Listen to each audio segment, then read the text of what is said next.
Hi, my name is Brandi.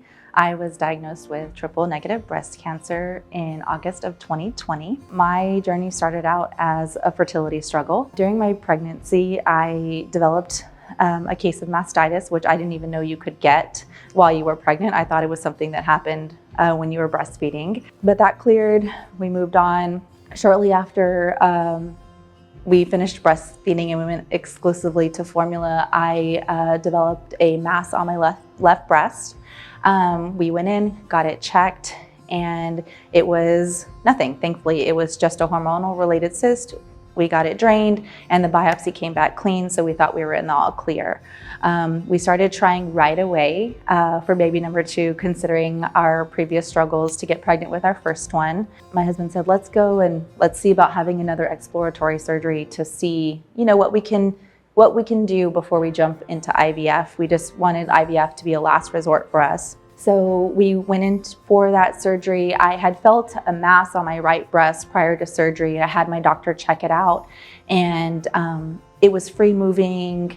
I already had my baseline mammogram scheduled in October, so my doctor felt comfortable just monitoring it. And so we had the surgery and I went in 10 days later for my post-op visit so we could get the all clear to start IUIs again.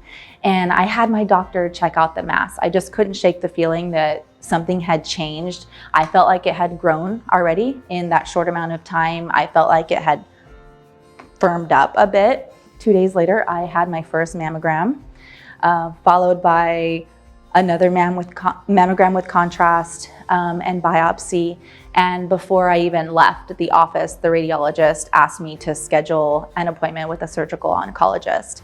And I just couldn't believe this was happening. I mean, before we even had the biopsy results, I was being asked to contact an oncologist. I mean, she was telling me without telling me that I had cancer. I was 35 with no family history of breast cancer. All the genetic testing that I had done previously all came back normal with no issues, no reason to be concerned. So I thought, how could this be happening? After a slew of testing, I was diagnosed with triple-negative breast cancer, invasive ductal carcinoma.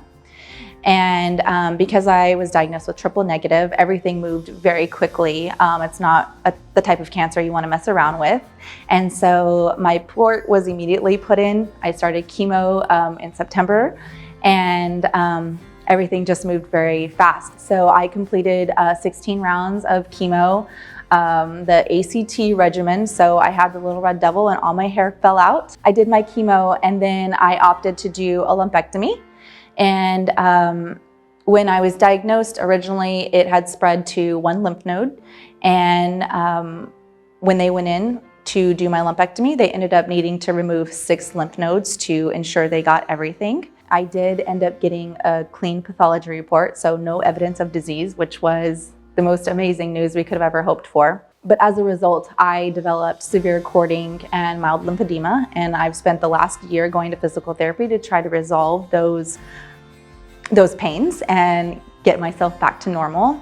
After my lumpectomy, I completed 33 rounds of radiation, and I am approaching my 1-year cancerversary, May 20th. I will be celebrating 1 year of clean scans. So I'm so happy and I'm looking forward to a lifetime of clean scans and putting this chapter behind me. I am beautiful. This is me.